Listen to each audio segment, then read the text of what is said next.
की और सेंटर के सरकार की विफलता है। यहाँ पे किसने बनाया? देखिए वहाँ पे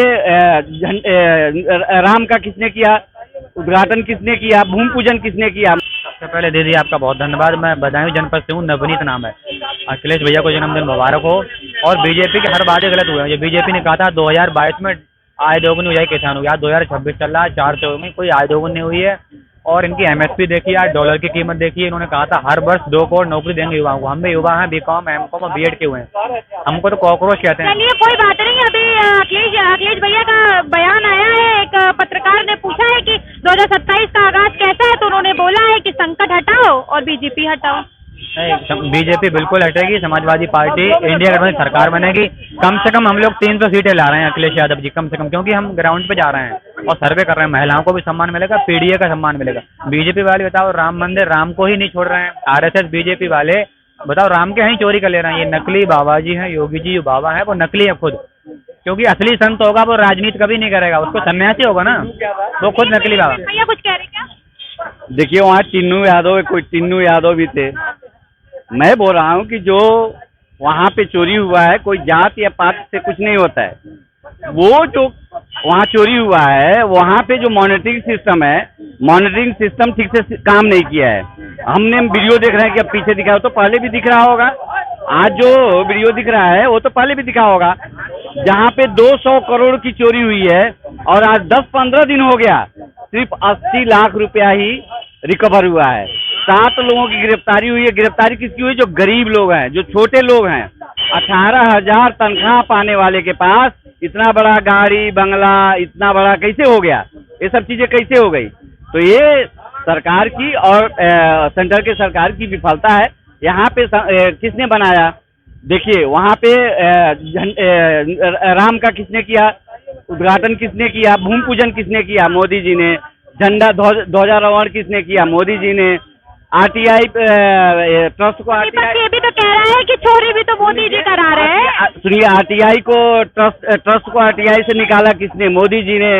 जितनी कामें किए हैं मोदी जी ने। भक्त कौन है? राम भक्त कौन है? मोदी जी हैं। और कौन है वहाँ? इससे पहले क्या कोई भक्त नहीं होता था क्या? सिर्फ खाली मोदी जी भक्त हैं? भूमि पूजन वो और भक्त कर सकते थे, भूमि पूजन वही कर सकते थे। 2000 वही क्या किए?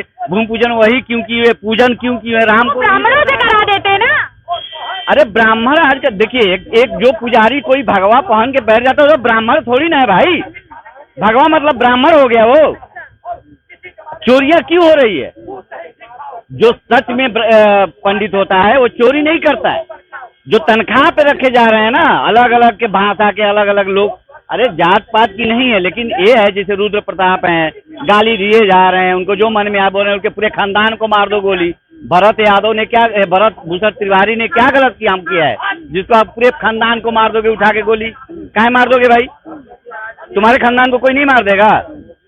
अखिल भारतीय सर्वजन पार्टी का मैं राष्ट्रीय प्रवक्ता हूँ और मैं बता रहा हूँ कि अगर भरत भूषण तिवारी को अगर न्याय नहीं मिला तो अखिल भारतीय सर्वजन हित पार्टी मैदान में उतरेगी और उनके घर तक जाएगी और धरना प्रदर्शन करेगी और लड़ाई लड़ेगी। क्योंकि भरत भूषण तिवारी ने कोई गलत काम नहीं किया है। उन्होंने दलित के लिए, मजलूम के लिए, वंचित के लिए, शोषित के लिए लड़ाई किया है।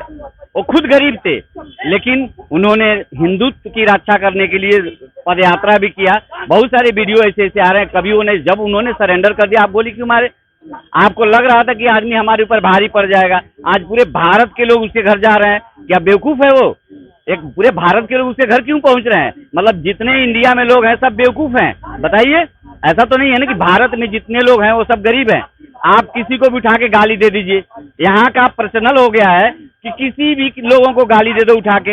एनकाउंटर तो योगी बाबा का देख के हुआ है ना, उनकी तुलना में हुआ है, हमें लग रहा है। देखिए, मैं ये नहीं बोल रहा हूँ कि योगी बाबा अच्छा ही काम कर दिए हैं, अच्छा ही की क्यों होंगे। देखिए 17 एनकाउंटर उत्तर प्रदेश में हुआ है ना।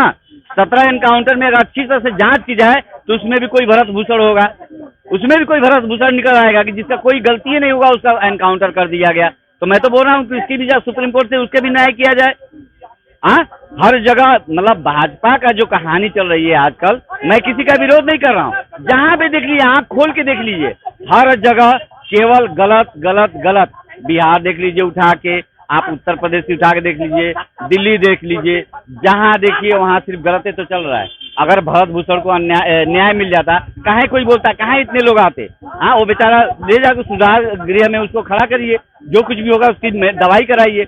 वो तो सरेंडर कर चुके थे, लेकिन उनको अपने गोली क्यों मार दिया। बोलते हैं कि ब्राह्मण ऐसा कर दिए तो सभी, अरे उसके घर जितने जा रहे हैं खाली ब्राह्मण जा रहे हैं क्या? और वो ब्राह्मणों की लड़ाई लड़ रहा था, सारे लोग जा रहे हैं, यादव लोग भी जा रहे हैं, वंचित भी जा रहे हैं, शोषित भी जा रहे हैं, सब तो जा रहे हैं, क्योंकि वो एक व्यक्ति के लिए काम कर रहा था। वो सोशल व्यक्ति था, वो गरीबों का, मजलूमों का, सबका साथ दे रहा था, सबकी लड़ाई। वहाँ पे जो बजट इशू हुआ था उस गांव को बसाने के लिए, उसको काहे न खर्च कर रहे थे आप लोग? काहे उसको दबोच के खा के बैठ गए? सरकार की जेब से जाएगा ना। सरकार से जेब। अब यही बताओ, जो वहाँ पे बजट अलॉट हुआ था उसी की लड़ाई लड़ रहा था ना। जो सम्राट चौधरी अपने आप को क्या सोच रहे हैं, वो बहुत पढ़े लिखे हैं, बहुत समझदार हैं। अरे आपकी कुर्सी आज नहीं तो कल जाएगी, उसके बाद आप कहाँ जाएंगे? आप हमेशा मुख्यमंत्री रहेंगे, आप कहाँ दशा? वो देख लिए केजरीवाल का क्या दशा है। आप जितने मुख्यमंत्री थे उन लोगों का दशा देख ही रहे हैं आप क्या चल रहा है। ये सरकार में जब रहता है तो कोई भी कुछ ही बोलता है, मगर आप देख लीजिए उत्तर प्रदेश में क्या होना है। सत्ता पलटने वाली है और उत्तर प्रदेश में अखिल भारतीय सर्वजन हित पार्टी आने वाली है। इसमें हंसी वाली बात नहीं है। अखिल प्रेक्षागृह में आप आई थी कि नहीं आई थी? आई थी ना, देखी थी ना आपने कहानी। तो हम लोग 400 सोच रहे थे, 1500-1600 लोग आ गए थे, तो ऐसे नहीं आए थे। सबको विकल्प चाहिए और विकल्प के रूप में अखिल भारतीय सर्वजन हित पार्टी मैदान में आ चुकी है।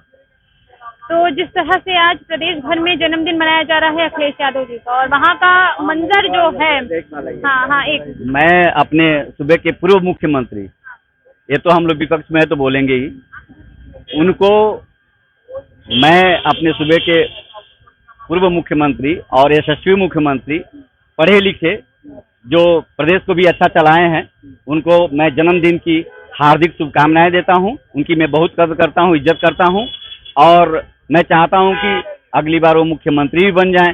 हो सके भगवान करें उनका अच्छा चला तो ये हम उनको शुभकामनाएं देते हैं। जय हिंद, जय भारत। तो जिस तरह से आज प्रदेश भर में अखिलेश जी का जन्मदिन मनाया जा रहा है, उसमें लगातार ये जो भगदड़ की खबरें सामने आ रही हैं, और उसमें एक सिक्योरिटी गार्ड को भी मारा, एक क्या तमाम ऐसे लोग हैं जो चोटिल हुए हैं, घायल हुए, सिक्योरिटी गार्ड को भी मारा गया। तो इतनी भगदड़ की वजह भाई क्या है, मतलब समझ में नहीं आया। देखिए, पहले तो अखिलेश जी को जन्मदिन की बहुत बहुत बधाई। मैं भी चाहता हूँ कि वो जीवन भर सपा का राष्ट्रीय अध्यक्ष बने रहे। मतलब मुख्यमंत्री ना बने? नहीं, मुख्यमंत्री वो बनी कहा रहा है, सपा का राष्ट्रीय अध्यक्ष बने रहे, जीवन भर बने रहे।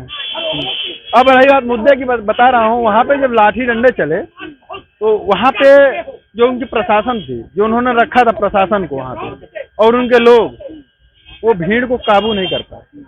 आप क्या कहना चाहते हैं कि वो लोग विफल हो गए अपनी सिक्योरिटी में? वो विफल, देखिए, एक छोटे से जन्मदिन पे विफल हो गए। जब सत्ता में आएंगे तो विफल तो पहले से भी थे। जब विफल थे इसीलिए तो सत्ता से गए। तो जन्मदिन की एक छोटी सी पार्टी में भी विफल हो गए। आप ही लोग की बदुआएं है लग रहा है, अखिलेश भैया को लगी है। हम दुआ दे रहे हैं कि जिंदगी भर सपा का राष्ट्रीय अध्यक्ष बने रहे। हम बदुआ कहाँ दे रहे हैं, हम तो कह ही रहे हैं सपा का राष्ट्रीय अध्यक्ष बने रहे जिंदगी भर। उससे ऊपर वो जा भी नहीं सकते ना, क्योंकि विफल रहे हैं अपनी सरकार। अरे अभी भैया कह के गए हैं कि वो मुख्यमंत्री बनेंगे, आप कह रहे हैं कि विफल रहे हैं। भैया मुख्यमंत्री आज बना रहे हैं, कल वो अपनी पार्टी को मुख्यमंत्री वो अपनी पार्टी का सोच रहे हैं बनाने। वो नई पार्टी बनाए हैं ना। वो 2 दिन पहले तो भारतीय जनता पार्टी हाय भाजपा कर रहे थे, आज अपनी पार्टी बन गई है। अच्छा चलिए, जिस तरह से भगदड़ हुई और वहाँ पे लोग चोटिल हुए, घायल हुए, उन पर क्या कहेंगे? क्योंकि ये हर बार देखा गया, क्योंकि उनकी जितनी भी मतलब पार्टी रही है, सब में युवा जो है, युवा वर्ग ज्यादा रहा है। तो इस तरह की जो घटनाएं बार बार सामने आती हैं ऐसे आयोजनों पर, तो इस तरह की घटनाओं को क्या कहेंगे? देखिए, मैं अभी एक चैनल पे देख रहा था, काकोरी दंगल नाम का चैनल है किसी का।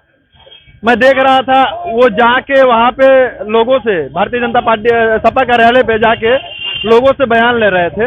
तो वहाँ के युवाओं से, सहार के, वो सपा का ही चैनल है, मैं जानता हूँ, वो वहाँ के लोगों से कहलवा रहे थे। वहाँ के लोग कह रहे थे, जो अखिलेश जी के समर्थक है, कि भारतीय जनता पार्टी के पास इतना पैसा कहाँ है जो अखिलेश जी जैसा जन्मदिन मना पाए। हाँ, तो इतने लोगों को इकट्ठा करके उसको कंट्रोल आप नहीं कर पा रहे हैं, तो कहीं ना कहीं से आप विफल हैं। और एक चीज और है, वाकई में भारतीय जनता पार्टी के पास उस तरह का 2 नंबर का पैसा नहीं है। जो मुख्यमंत्री जी के जन्मदिन को हम इस तरह से मनाएं। भाई 2012 से 17 तक आप लूटे हैं और लूट के जन्मदिन मना रहे हैं। विपक्ष तो कह रहा है कि भाजपा भी लूटी है। हमारे मुख्यमंत्री जी का जन्मदिन कहीं देखा इतना बड़ा हंगामा, इतना तो पैसा नहीं है ना, अभी आप ही तो कह रहे पैसा नहीं। हमारे पास कह तो रहा हूं 2 नंबर का पैसा भारतीय जनता पार्टी के पास नहीं है। अखिलेश जी के पास क्या 2 नंबर का पैसा है? अरे 2012 से 17 तक जितना जनता का पैसा लूटे हैं सब जन्मदिन तो मना रहे हैं। अब मैं चाहता हूं कि इसी तरह आप जीवन भर जन्मदिन मनाएं। मुख्यमंत्री अब नहीं बनेंगे, जीवन भर जन्मदिन मनाएंगे। हेलो गाइस, अगर आपको हमारे वीडियो पसंद आते हैं तो ज्यादा से ज्यादा हमारे वीडियो को शेयर कीजिए, चैनल को सब्सक्राइब कीजिए, बेल आइकन को अवश्य दबाइए जिससे हमारे लेटेस्ट अपडेट आप तक आसानी से पहुंच सके।